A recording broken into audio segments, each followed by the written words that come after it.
Sahabat Radio Pelita Kasih yang dikasihi Tuhan Yesus, selamat pagi, salam sejahtera bagi Bapak, Ibu, Saudara-saudari sekalian. Selamat berjumpa kembali dengan Renungan Harian Salum. Bapak, Ibu, Saudara-saudari yang berada di rumah maupun dalam perjalanan, Tuhan Yesus memberkati kita semua. Saya Sintua Tati Rida N. Hasibuan Boru Samosir dengan sukacita akan melayani Bapak, Ibu, Saudara-saudari sekalian sebagai pelayan pendamping pembawa renungan. Renungan di pagi hari ini dibawakan oleh Bapak Evangelis Sintua Binsar Siregar dari HKBP Kernolong, Resort Jakarta. Baiklah, kita akan memulai dengan doa pembuka yang dibawakan oleh Bapak Pembawa Renungan.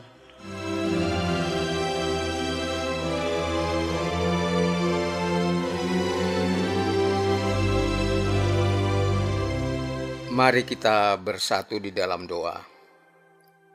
Puji dan syukur kami panjatkan kehadirat-Mu ya Tuhan, atas penyertaan-Mu dalam renungan pagi ini. Kami mohon tuntunan-Mu agar renungan ini menjadi berkat dan sukacita bagi para pendengar. Kami juga berdoa untuk sahabat pendengar yang saat ini sedang terbeban berat, baik karena pekerjaan, keluarga maupun penyakit. Kiranya Tuhan berkenan memulihkan mereka. Sebelum mendengar firman-Mu, sucikan hati dan pikiran kami agar layak bersekutu dengan-Mu. Hamba-Mu yang menyampaikan firman, urapi dengan Roh-Mu yang kudus, agar layak melayani-Mu. Di dalam nama Tuhan Yesus, kami berdoa dan mengucap syukur. Amin.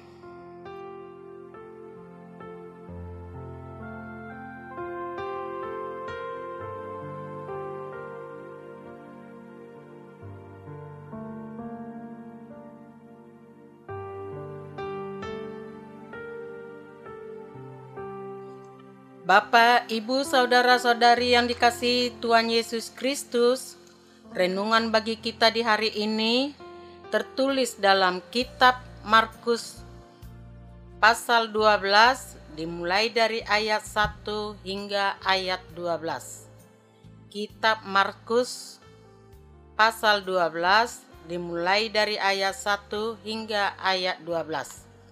Demikianlah firman Tuhan. Perumpamaan tentang penggarap-penggarap kebun anggur.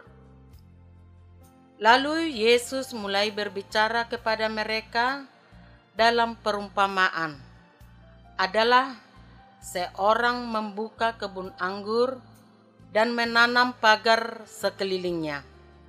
Ia menggali lubang tempat memeras anggur dan mendirikan menara jaga.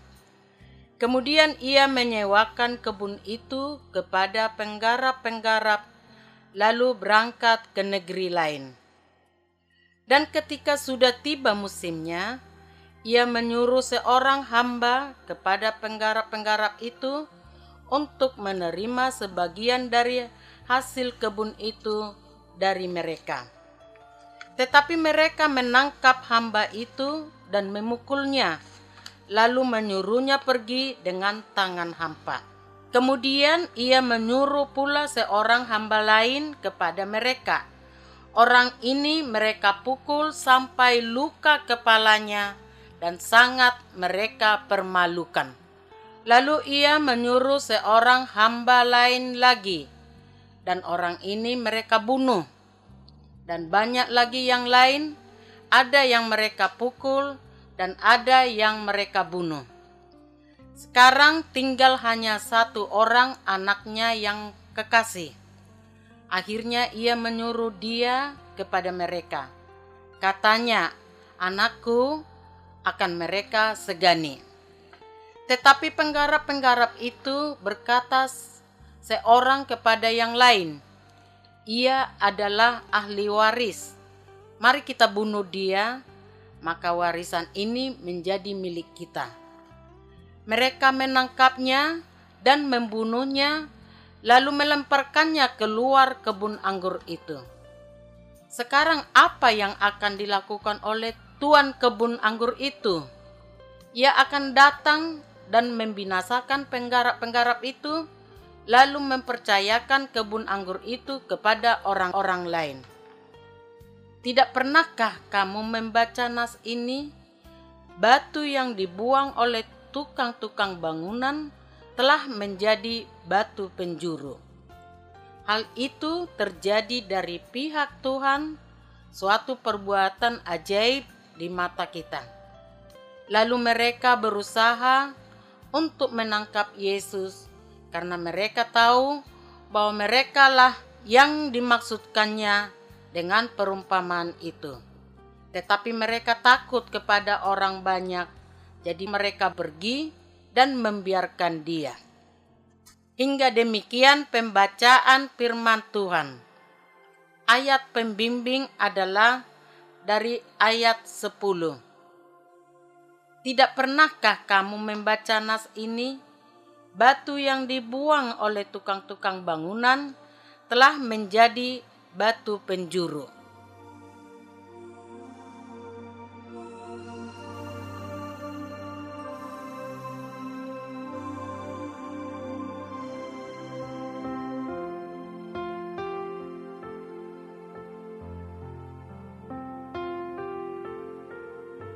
Sahabat pendengar yang dikasihi Tuhan, pernahkah saudara mendengar kisah para penggarap sawah atau kebun di kampung-kampung, seperti di Tapanuli misalnya?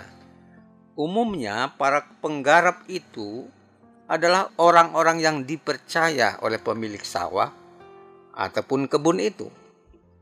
Bagaimana para penggarap itu mengolah sawah atau kebun yang mereka garap? Umumnya para penggarap itu bekerja mandiri, mengelola garapannya sampai menghasilkan atau panen. Biasanya penggarap memisahkan hasil panen yang menjadi bagian si pemilik tanah dari bagiannya sendiri dengan sistem bagi hasil. Pengalaman di waktu lalu, bagi hasil itu lazim disepakati, seperti misalnya 1/3 untuk pemilik dan 2/3 untuk penggarap. Tapi kalau tanahnya subur dan sistem pengairan yang baik, akses ke lokasi kota dekat, biasanya hasilnya malah dibagi 2 antara pemilik dan penggarap. Lazimnya hubungan antara penggarap dan pemilik tanah di desa-desa pada umumnya baik dan saling percaya. Karena bila penggarapnya curang, pemilik dapat dengan mudah mengalihkan kepada penggarap lain.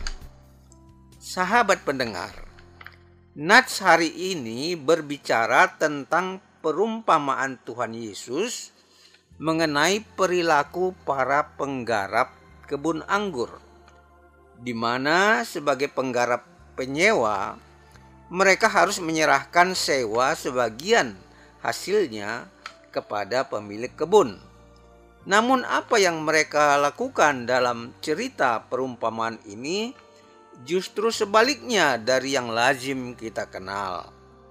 Mereka berani menyakiti dan bahkan membunuh pekerja yang diutus pemilik kebun untuk menagih hasil panennya. Dan lebih kejam lagi, mereka juga berani membunuh anak pemilik kebun yang seharusnya menjadi ahli waris pemilik kebun tersebut. Tentu timbul pertanyaan di hati kita, apa sebenarnya makna dari perumpamaan ini? Sahabat pendengar, seringkali cerita Alkitab memang tidak disampaikan secara vulgar atau terbuka, tetapi disampaikan dalam bentuk perumpamaan. Mengapa demikian? Karena Tuhan menghendaki agar firman-Nya disambut umat-Nya dengan sikap yang hikmat, yaitu membuka hati dengan pikiran yang tulus terhadap apa yang disampaikan dalam firman, menjaga diri dalam kesucian dan kekudusan, serta mohon tuntunan Roh Kudus agar dapat memahami kehendak Allah. Perumpamaan pada nats ini memaknai sang pemilik kebun adalah Tuhan Allah, sedang para penggarap kebun adalah bahasa kiasan tentang bangsa Israel, terutama para pemimpin agamanya. Dalam perjalanan sejarah, Tuhan Allah sudah berulang kali mengutus para nabi kepada bangsa Israel agar mereka bertobat. Namun dalam kenyataan, mereka bahkan tidak mau mendengar para nabi itu. Bahkan lebih buruk lagi, mereka pun berani membunuh para nabi. Menghadapi kebebalan bangsa Israel ini, kita juga bisa mengetahui dengan membaca Alkitab bahwa pada akhirnya Tuhan Allah mengutus anaknya sendiri, yaitu Tuhan Yesus Kristus, untuk menyelamatkan bangsa Israel. Namun mereka menolaknya, dan pada akhirnya mereka membunuhnya juga. Sikap bangsa Israel yang tidak peduli terhadap kasih sayang Allah inilah, padahal mereka sebagai bangsa pilihan Allah. Mereka menolak kedatangan Tuhan Yesus Kristus sebagai juru selamat yang sudah berkali-kali dinubuatkan para nabi. Namun mata hati mereka tertutup. Mereka seolah-olah dibutakan oleh keakuan dan egoisme yang menguasai hati mereka. Karena itulah pada akhirnya Tuhan Allah menjatuhkan hukuman berat pada orang Israel dengan mengalihkan keselamatan yang telah dijanjikannya kepada bangsa Israel, dialihkan kepada bangsa-bangsa lain, termasuk kita bangsa Indonesia pada saat ini. Sahabat pendengar yang dikasihi Tuhan, nats pembimbing hari ini mengatakan bahwa batu yang dibuang oleh tukang-tukang bangunan telah menjadi batu penjuru. Nats ini juga sudah pernah dikumandangkan oleh pemazmur ribuan tahun sebelumnya, yang dapat kita baca pada kitab Mazmur pasal 118 ayat 22. Apa yang dimaksud dengan ayat ini? Batu penjuru adalah batu pertama yang diletakkan dalam pembangunan fondasi dan berfungsi dalam menentukan posisi seluruh struktur bangunan. Batu penjuru ditempatkan di sudut utama bangunan dan berfungsi menghubungkan ujung tembok yang satu dengan tembok yang lain, sehingga menjadi satu kesatuan bangunan yang utuh dan kokoh. Apa yang ingin disampaikan firman Tuhan dengan menyebut batu penjuru itu? Pada nats ini dikatakan bahwa batu penjuru itu adalah batu yang telah dibuang oleh para tukang bangunan. Berarti batu itu sebelumnya adalah batu yang dipandang remeh oleh para tukang dan dianggap sebagai sesuatu batu yang tidak berguna. Karena itulah layak dibuang. Namun dalam kenyataannya, tangan Tuhan yang luar biasa telah memungut batu yang dibuang itu dan menjadikannya sebagai batu penjuru. Inilah keajaiban Allah yang luar biasa. Ketika Tuhan sendiri bertindak menyatakan kuasanya, karena tidak ada yang mustahil bagi Allah. Lalu bagaimana kaitan antara batu penjuru ini dengan kisah para penggarap kebun anggur?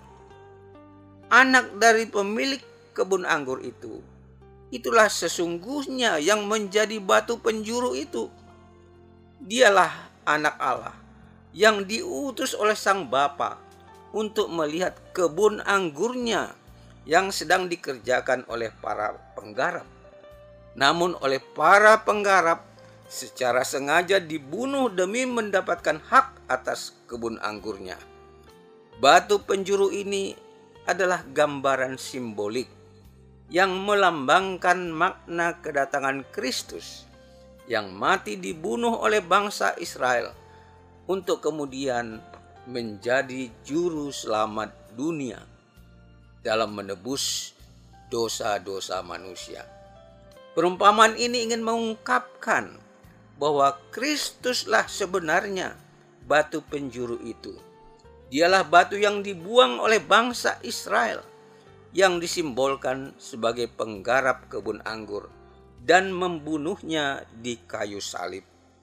Dialah anak pemilik kebun anggur yang dibunuh oleh para penggarap, tetapi kemudian dialah pula yang menjadi anak domba Allah, yang menjadi korban penghapus dosa-dosa manusia.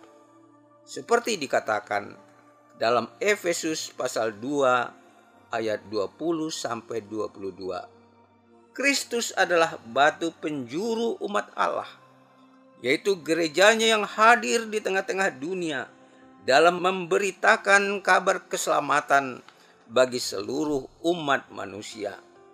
Di dalam Dia tumbuh seluruh bangunan rapi tersusun menjadi bait Allah yang kudus.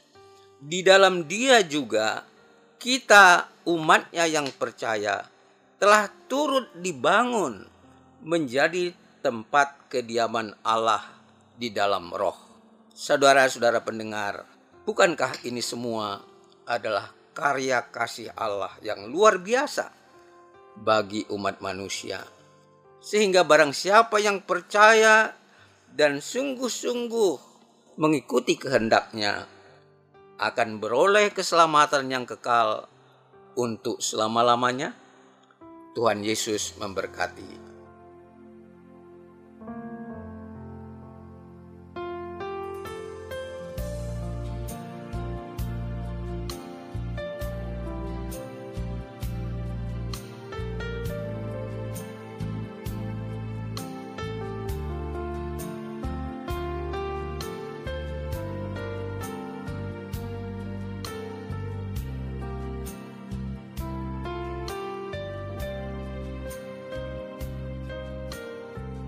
Mari kita berdoa. Tuhan yang maha baik, terima kasih atas firman-Mu yang telah mengingatkan kami tentang karya keselamatan yang telah Tuhan perbuat bagi pengampunan dan keselamatan jiwa kami melalui pengorbanan-Mu di kayu salib. Engkau adalah batu penjuru yang menjadi fondasi kehidupan kami, baik sebagai pribadi maupun sebagai gereja-Mu di dunia ini. Engkau telah memberikan 3 tugas panggilan gereja kepada kami untuk melayani dan memuliakan nama-Mu, baik melalui kegiatan persekutuan, pelayanan, dan kesaksian. Namun dalam kenyataan, kami belum melaksanakan tugas panggilan itu sepenuhnya. Gereja-gereja kami di Indonesia banyak yang sudah berusia puluhan bahkan ratusan tahun berkarya.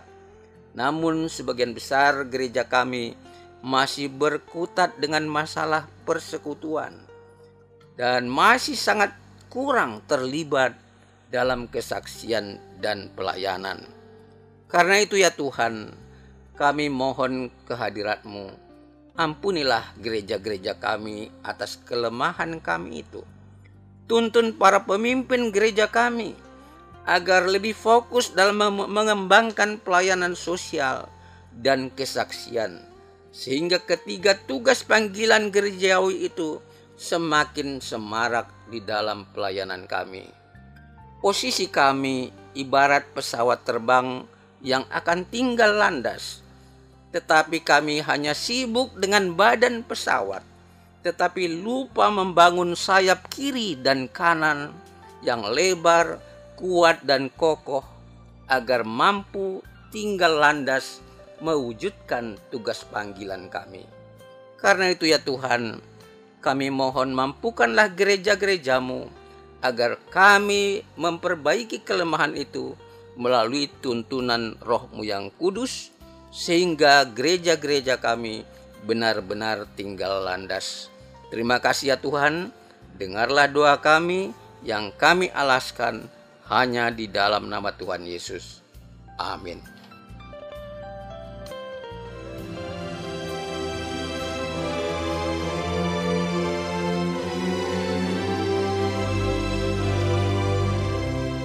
Sahabat Radio Pelita Kasih yang dikasihi Tuhan Yesus Kristus, marilah kita dengar sejenak beberapa informasi berikut ini.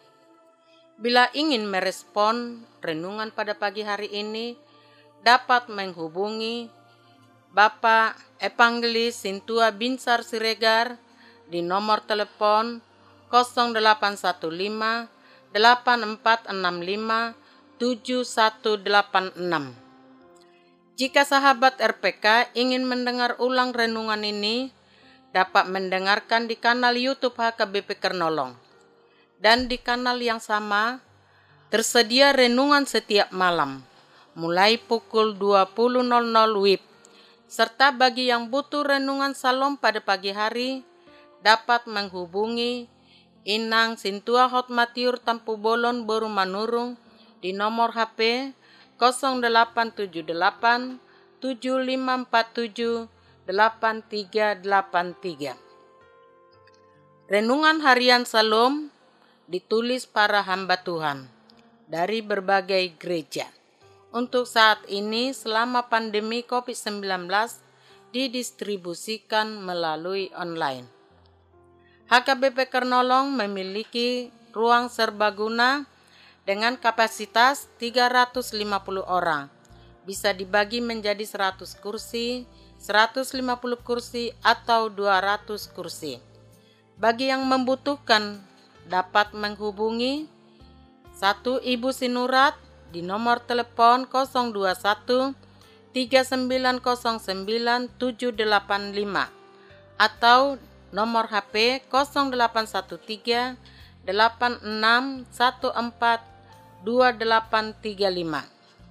2 Ibu Sintua Nyonya Lumban Raja Rosmala Boru Situmorang di nomor HP 0821 1470 7797.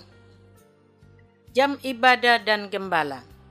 Ibadah umum dilakukan 3 kali, yaitu 1. Pukul 7.00 WIB berbahasa Indonesia. Siang pukul 9.30 WIB berbahasa Batak. 3. Sore pukul 18.00 WIB berbahasa Indonesia. Ibadah sekolah minggu masuk pukul 7.00. Ibadah remaja masuk pukul 7.00. Digembalakan oleh Pendeta Robert Sontar Pandiangan MTH, 2 Pendeta Teti Dorinda Boru Sitompul STH, 3 Bibel Pro Juliani Tarihoran, 4 bersama 24 orang Sintua dan 8 orang calon Sintua.